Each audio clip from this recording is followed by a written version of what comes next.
Hello students, I am Dr. Rajaram Dhok from Savitribai Phule Pune University affiliated Agricultural Development Trust Shardabai Pawar Mahila College Sharda Nagar Baramati. Let's start.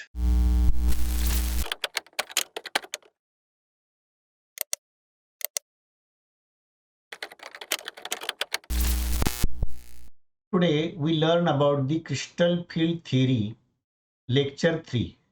And in this lecture we learn application of crystal field theory to octahedral complexes. So in the application of crystal field theory to octahedral complexes, we firstly see the shape of d orbitals and formation of octahedral complex. So you see here, this is the octahedral complex. So in octahedral complex, the metal is at the center. Metal is at the center of octahedron and the ligands are at the 6 corners of that octahedron. In this case, here this ligand interact with this metal.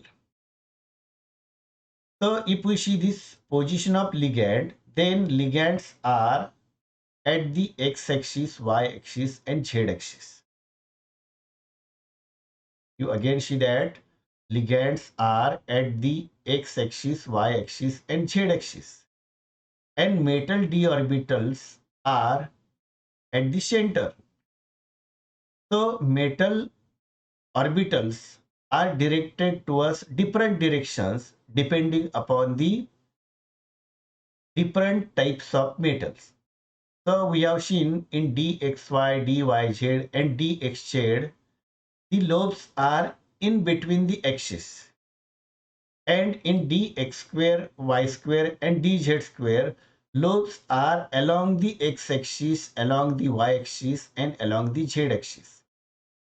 So when metal d orbitals and ligands interact with each other, then at that time the ligand repels the orbitals which are along the Cartesian axis with that ligand.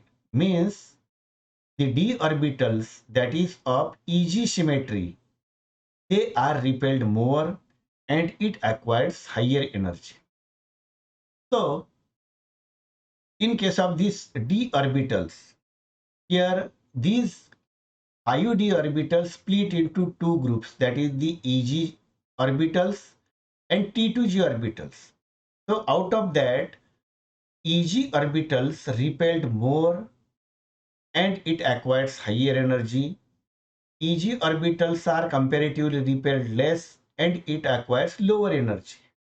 So we see the diagram, and in that diagram here we see that here this d orbital split into two groups.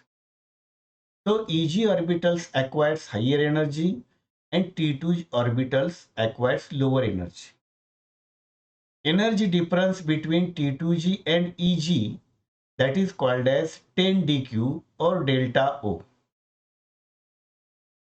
The average energy, that is called as barycenter, and from that average energy T2g orbitals are repelled at the lower side, and this energy is called as stabilization energy. Eg orbitals are repelled at the upper side from the average energy, and this energy is called as destabilization energy. Now what is the stabilization energy? So T2g orbitals are repelled at the lower side, and so the stabilization energy or energy of T2g orbital is minus 4 dq. Energy of Eg orbital is plus 6 dq. So this lower energy is minus. This is exothermic reaction or exothermic energy. And when energy is released, then such orbitals acquires lower energy and that is more stable. And so this minus 4 dq energy is observed by releasing energy by loss of energy, and it acquires lower side or lower energy. Now, this minus 4 dq, that is also called as minus 2 by 5 delta O in the form of delta O. And this higher energy, that is called as plus 3 by 5 delta.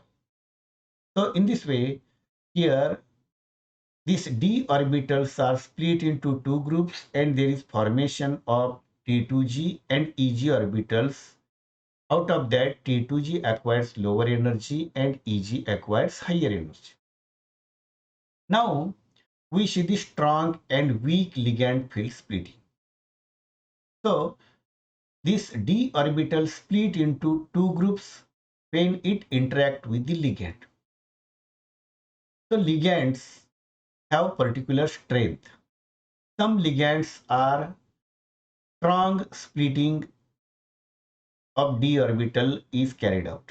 Some ligands carried out weak splitting of d orbital, and depending upon that, the ligands are classified into two groups. One is called as weak field ligand and other is called as strong field splitting ligand. So ligand which split d orbitals very strongly, that ligand is called as strong field splitting ligand. And the ligand which split d orbital weakly, that is called as weak field ligands. So strong field ligand when split d orbital in large extent, then it forms strong complexes. And the ligand which splits d orbital weakly, which is called as weak field ligand, and complexes formed by that, that is called as weak field complexes. So in octahedral complexes, we have seen value of that delta O is 10 dq. And if this value is large, then such type of complexes is called as strong field complexes, and such type of splitting, that is called as strong field splitting. Now, if value of this 10 dq or delta O is small, then it is called weak field splitting. And such type of weak field splitting is carried out by weak ligands, and such type of complexes, that is called as weak field complexes. So here we see the splitting of d orbitals by that ligands, and that splitting of d orbital is carried out here. You see here, this is the splitting of d orbital by ligand. Now you see, this is the T2g and Eg. This is also T2g and Eg.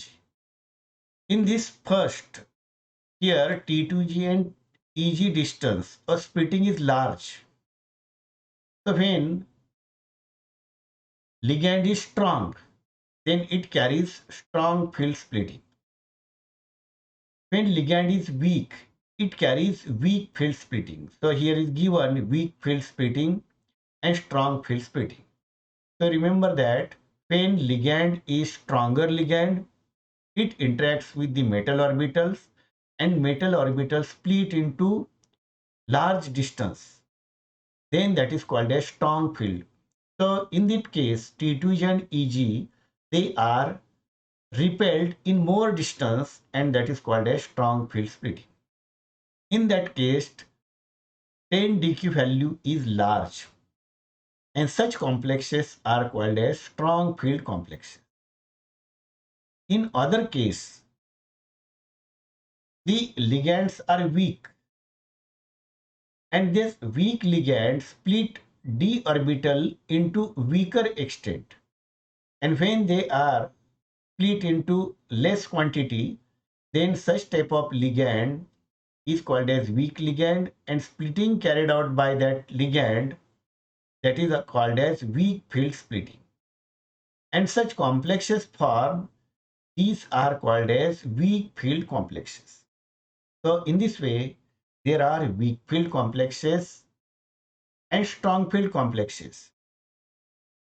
And these are carried out, or these complexes